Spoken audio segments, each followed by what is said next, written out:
I basically got into film school. I thought that would be the way into filmmaking because you don't know what else to do.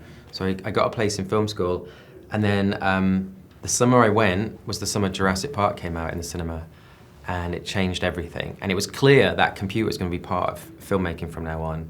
So I bought a computer, I learned how to do dinosaurs in my bedroom and things, and then ended up getting sidetracked massively for 15 years in a career doing visual effects.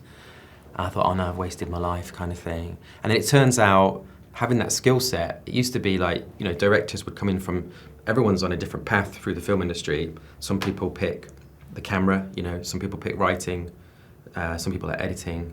And at some point, you know, if you're trying to become a director, it's like, which path do you pick? And I'd ended up in visual effects.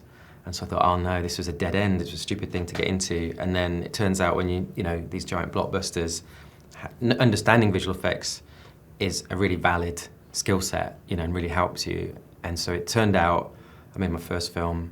It was actually basically an audition, a calling card.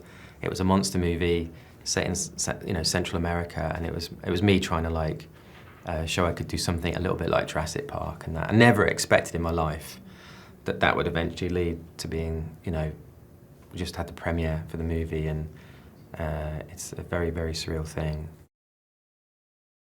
Understanding what's really hard in the computer and really easy, and what's really hard in filming, on production, and really easy, and knowing those differences, I think it's really useful because essentially what you're doing when you're making a film is saying, let's not try and film that. That would be a nightmare. We'll do that with computer graphics because it's a lot easier. And let's not try and do that in computer graphics because it's a nightmare. We're going to really shoot it. And when you get that balance right, I think everything runs a lot smoother.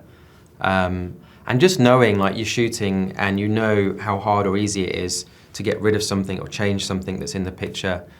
And so you can shoot something and confidently go, it's fine, keep going, you know, and you don't have to stop and move things. And so it's weird because, you know, these big, massive movies now have a visual effects count of 1,500 shots on average.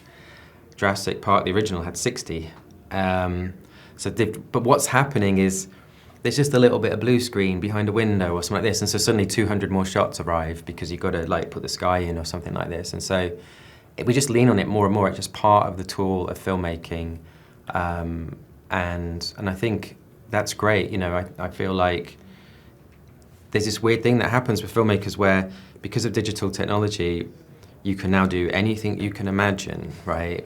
But if you look at the timeline of cinema, Jurassic Park kind of was the beginning of real big CGI blockbusters, and I feel like it was a classic film, but all my, you know, most of my favorite films were before then, and when you couldn't do everything you could imagine, and so that's a great lesson as a film director is, and to quote the movie, just because you could doesn't mean you should.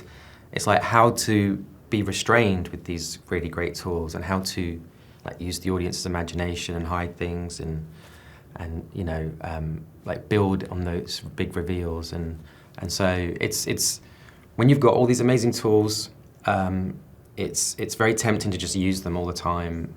And storytelling isn't really about that. Storytelling's about what you don't say or see and how you hold back. So that's like a great lesson from like Jurassic Park original, I think.